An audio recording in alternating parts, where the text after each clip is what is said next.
Sur le Parashat Chayei-Sarah, quelque chose devrait tous nous interpeller, c'est que lorsque Abraham va faire les éloges funèbres de Sarah et de l'enterrer, on voit nulle part marqué dans le texte que Yitzhak est là quelque part. Or, Yitzhak est le fils de Sarah. Pourquoi on ne parle pas du tout de lui dans cette période où sa mère a quitté ce monde et on ne le voit pas du tout apparaître? D'abord, ce qu'il faut savoir, c'est qu'elle est décédée pendant que son mari était sur le lieu où plus tard va être construit le temple, donc le mont du temple, à Ramoria, où en fait, dans l'endroit du Saint des Saints, avait été construit l'autel sur lequel Yitzhak devait être emmené en sacrifice. Et en fait, ce qu'on va maintenant comprendre et découvrir, c'est qu'en fait, Abraham est revenu tout seul, sans Yitzhak. Et pendant cette période-là, au moment où s'est passé l'événement de ce sacrifice de Yitzhak, c'est à ce moment-là que Sarah est partie, comme on va l'expliquer. Mais quand donc Abraham revient, il revient tout seul. En fait, qu'est-ce qui s'est passé? Ce qu'il faut savoir, c'est que Yitzhak, jusqu'à l'âge de 37 ans, l'âme qui l'habite est une âme qui lui donnera jamais la possibilité de fonder un foyer et d'avoir des enfants. C'est une âme qui est dans un corps d'homme mais qui est d'origine un peu féminine. Et donc, en fait, au moment du sacrifice, c'est vrai qu'il est marqué que l'ange dit à Abraham, ne n'égorge pas ton fils, ne lui fais quoi que ce soit.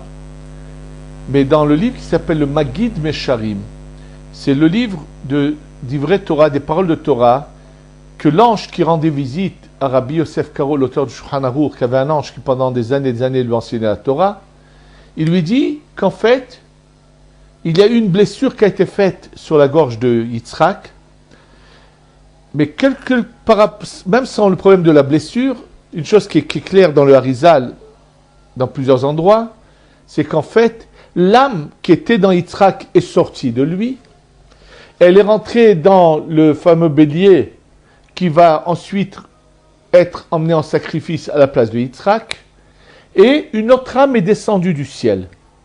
Et cette deuxième âme qui est descendue du ciel n'est pas descendue seule. Au moment où elle est descendue, l'âme qui sera son épouse, plus tard celle de Rivka, est descendue au même moment. Donc en fait, Rivka est née exactement à l'instant où l'âme qui était dans Yitzhak est sortie et est allée dans le bélier, et une autre âme est descendue. Cette deuxième âme qui est descendue, en fait, va mettre dans une sorte de coma pendant 3 ans Yitzhak. Yitzhak va être au Gan Eden, c'est ce qui est marqué.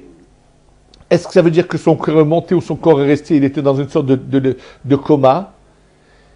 Et après 3 ans, lorsque il quitte le lieu, il vient vers chez lui, c'est au moment où Rivka revient avec Eliezer de chez Bethuel et Lavan, et c'est marqué qu'il revient du Ber Lahairoi, ce fameux puits où il y a eu une apparence d'ange. Ce que ça veut dire, c'est qu'il revient dans un endroit précis. En fait, pendant 3 ans, il y a eu ce qui s'est passé. En fait, le Harizal nous explique qu'il y a des âmes qui, lorsqu'elles descendent, ceux qui la possèdent sont obligés de passer une sorte de mort clinique pour changer d'âme pendant leur vie. Le deuxième exemple que nous donne le Harizal là-dessus est celui du prophète Habakkuk. Qui est le prophète Habakkuk? Pour s'en rappeler, on va rappeler une petite histoire. Il y a une femme qui est mentionnée dans le Navi, dans le livre des prophètes, qui s'appelle Shunamite. Cette Shunamite, le prophète Elisha lui rend visite. On avait en tradition, en transmission, que l'endroit où habitait Shunamite, Aujourd'hui se trouve un village arabe près de Haïfa. Et il y avait même un endroit, une pièce ancienne, qui était à part, seule, où les Chachamim, les Rabbanim, disaient que c'était là qu'avait vécu Shulamit. J'ai entendu que plusieurs Rabbanim, tels que le Stapler Zechon Lebracha de Bnei Brak, les femmes qui n'arrivaient pas à avoir des enfants, il leur disait d'aller dans cette pièce et de prier. Malheureusement, la seule fois où je suis passé dans ce village arabe, il y a pas mal d'années, et quand nous sommes arrivés à l'endroit, la pièce n'existait plus. Et les habitants arabes du village nous ont dit, oui, le mauvais temps, en fait, c'est eux qui l'ont apparemment détruite. Geste méchant et cruel sans raison valable. Mais l'emplacement, on le sait où il se trouve. En tous les cas, donc, le prophète Elisha passe chez elle, et elle sait que c'est un homme saint, elle est toute contente de le recevoir. Et voilà qu'il va se retrouver chez elle un jour de Rosh Hashanah. Et quand il va lui demander qu'est-ce qu'elle désire, elle va savoir qu'elle n'a pas d'enfant. Et donc il la bénit. Il lui dit, bientôt, At Hobeket Ben. Pour dire qu'elle sera en grossesse d'un garçon, il utilise le mot en hébreu qui est le mot enlacer quelqu'un, At Hobeket Ben. Et en fait, l'enfant qu'elle va avoir, c'est le prophète Habakkuk, qui est appelé comme ça Habakkuk, qui vient du terme qu'avait utilisé Elisha, At Hobeket Ben. Et donc, cet enfant, quand il est jeune, tout d'un coup, il a mal à la tête, sa mère le couche sur un lit, et il est mort. Elle se dépêche d'envoyer quelqu'un chez le prophète Elisha. Elisha prend sa canne et la donne à Gehazi, son serviteur, et lui dit, tu parles à personne, tu vas poser ma canne sur l'enfant et il va revivre. Malheureusement, Gehazi n'a pas cette émouna, cette croyance absolue dans son maître, alors qu'il vit à côté de Elisha, d'un prophète si grand, il lui manque cette croyance tellement évidente qu'il aurait dû avoir. Et quel est le résultat? C'est que, en route, il va tester la canne de son maître. Il voit un chien mort, il met le bâton dessus, et le chien se relève et court. Donc quand ensuite il veut l'utiliser pour l'enfant, il n'y a pas de résultat. Qu'est-ce que fait donc le prophète Elisha? Il va venir en personne, se coucher sur l'enfant et le faire revivre. Et de nous dire le Harizal que pourquoi Habakkuk a eu cela? Parce que lui avait une sorte d'âme comme celle qu'avait Yitzhak avant le sacrifice, et qui sont cette catégorie de gens qu'il faut que pendant leur vie, ils aient une sorte de mort clinique, parce que leur âme doit sortir et une autre âme va venir. Et donc, voilà le deuxième exemple que nous donne le Harizal. Maintenant, avant de continuer à expliquer ce sujet de changement d'âme, donc revenons à ce qu'on a dit. D'abord, en répondant à la question, c'est que pourquoi on ne voit pas Yitzhak dans les éloges funèbres de sa mère et dans l'enterrement de sa mère? C'est parce qu'il est pendant 3 ans dans une sorte de léthargie, ou au Gan Eden, comme le dit le Maggid Mesharim. Et c'est qu'après 3 ans qu'il réapparaît avec sa deuxième âme qu'il a eue, et donc il peut se marier, il a des enfants et ainsi de suite. Maintenant, en ce qui concerne ce changement d'âme, il y a aussi différentes manières comment les choses peuvent se passer. Qui dans l'histoire moins lointaine que celle des prophètes a eu quelque chose de semblable? Eh bien, c'est Rabbi Chaim Vital. Rabbi Chaim Vital raconte qu'un jour, il va avec un nombre de personnes et son maître le Harizal, en dehors de Tzfat, il marche à travers les champs pour arriver sur une tombe de tzaddik pour pèleriner. Et sur le côté de leur marche, il y a un champ. Et dans ce champ se trouve la tombe d'un musulman d'un goy, je pense que c'est un musulman, en tous les cas d'un non-juif, qui est plus de 1000 ans enterré là. Et le Harizal, malheureusement, voit que cette partie d'âme qui reste sur toutes les tombes, même sur le non-juif, voit que tout d'un coup elle se lève et elle vient tourner autour de la tête de Rabbi Chaim Vital. Et le Harizal a très très peur qu'il arrive quelque chose à Rabbi Chaim Vital. Il lui dit, écoute, ne repasse jamais par cette route-là. Ne reviens jamais dans ce champ, près de cette tombe. Quand ils arrivent à l'endroit où ils doivent pèleriner, Rabbi Haim Vital rentre dans une colère qu'il n'arrive pas à gérer, qui est malheureusement provoquée par cette partie d'impureté de ce goy qui était enterré, qui vient au-dessus de sa tête. Il se dispute avec quelqu'un et ne veut pas écouter son maître, prend la route du retour et passe dans le champ à côté de cette fameuse tombe. Il raconte que tout d'un coup il se sent soulevé du sol et en fait, quand le groupe revient, il le trouve à l'entrée de la ville de Tzfat, mort par terre. Le Harizal demande qu'on l'emmène dans sa chambre, à lui dans sa maison. On le met sur le lit du Harizal et Rabbi Haim Vital, tout d'un coup, à un moment donné, commence à revenir à la vie. Il entend son maître dire « Tout ce que j'ai pu donner pour m'occuper de lui, c'est ça le résultat ». Il s'était en fait apparemment couché sur lui, il a fait quelque chose. Et Rabbi Haim Vital écrit qu'il s'est levé et qu'il a prononcé la bénédiction qu'on récite dans la prière tous les jours, qui est Baruch Ata Hashem, béni soit Dieu notre éternel, Mehaya Metim, qui fait revivre les morts. C'est ce que Rabbi Haim Vital dit, qu'il a récité cette bénédiction.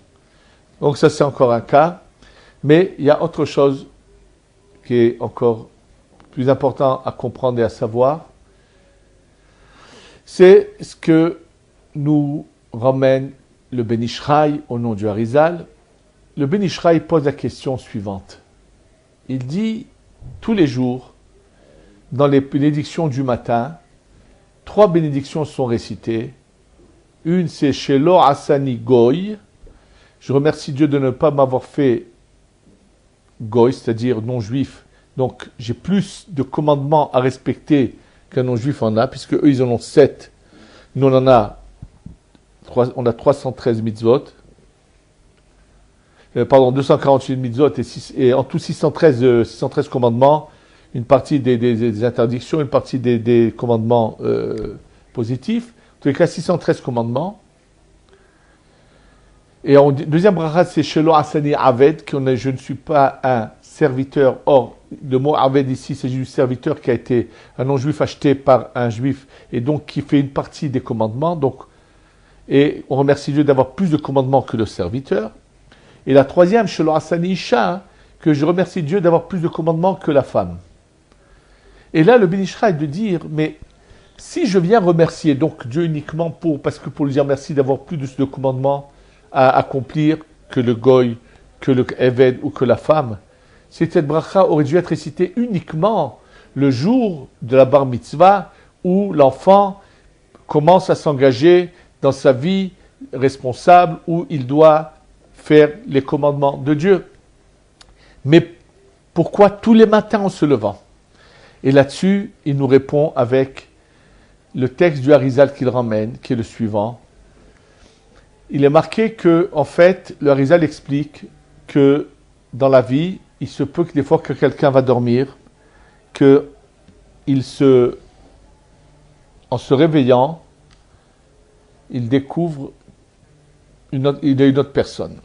C'est-à-dire, si la personne la veille a fait une faute grave, qui risque de retenir son âme, le lendemain, quand il se réveille, il va avoir une autre âme qui va venir, ça ne va plus être le même personnage. Pourquoi le Harizal parle de ça? Parce qu'il veut expliquer comment est-il possible qu'un certain grand prêtre qui s'appelait Yochanan, à l'âge de 80 ans, a tout renié son judaïsme et s'est attaché au groupe qu'on appelle les Tzedokim, les Sadducéens, qui étaient des gens qui croyaient qu'une partie de la Torah, pas toute la Torah. Comment est-il possible quelqu'un qui a été si longtemps grand prêtre peut aller si bas? Il dit la veille, il a fait quelque chose qui a provoqué que pendant la nuit, son âme a été retenue. Le lendemain, c'est plus le même personnage. Il a la même apparence, mais c'est une autre âme qui est rentrée en lui. Et d'ailleurs, même aujourd'hui, dans la médecine, il y a des gens qui, d'un instant à l'autre, ne se rappellent plus rien de leur vie d'avant. C'est comme si que tout a été effacé dans leur mémoire. Et hop, c'est des autres personnes. Souvent, c'est un changement d'âme qui s'est passé. Donc, dit le Ben Ishraï, quand quelqu'un le matin se lève, il ramène donc le Harizal, et il a la même croyance qu'hier. Il est dans la même volonté qu'hier de servir Dieu. Ça veut dire qu'on ne lui a pas changé son âme. Et on aurait pu lui changer qu'avec l'âme d'un goy, avec l'âme d'un aved ou avec l'âme d'une femme. Et donc, en fait, ces brachot, c'est pas juste pour remercier Dieu qu'on nous a pas, qu'on a plus de mitzvot que le goy, que le aved et que la femme. Mais c'est des brachot parce que tous les matins, si je me lève, j'ai la même croyance, je suis dans le même état qu'hier, j'ai la même envie de servir Dieu, ça veut dire que pendant la nuit, un changement ne s'est pas opéré en moi. Et c'est ce qui va expliquer comment il est possible qu'il y ait des gens qui avaient une conduite des fois parfaite dans tous les domaines, et tout d'un coup, du jour au lendemain, on les voit tout abandonner, devenir complètement disjonctés, comme on dit dans le bon français, et aller dans la mauvaise voie, dans la mauvaise conduite, dans l'immoralité. Que s'est-il passé? Ils n'ont pas su surmonter une certaine épreuve, ont fait une certaine erreur. Des fois, on peut même manger quelqu'un qui peut nous être une cause néfaste, et voilà les conséquences. Donc, les états de coma, il y a beaucoup de choses. Donc, il peut se passer énormément d'événements dans la vie qui peuvent provoquer cela. Et tous les matins qu'on se lève, on se retrouve avec notre même attachement à Dieu. On le remercie en lui disant merci de ne pas avoir changé mon âme, de ne pas avoir donné l'âme d'un goy, ni d'une évêque, ni d'une femme. Et cela doit nous emmener à penser une chose, qu'on doit faire attention à ce qu'on mange, qu'on doit faire attention à notre conduite, et qu'on ne doit jamais faire des choses qui peuvent être fatales et changer le cours de notre vie. Qu'Hachem nous guide pour bien agir de notre vie. Amen. Ve Amen.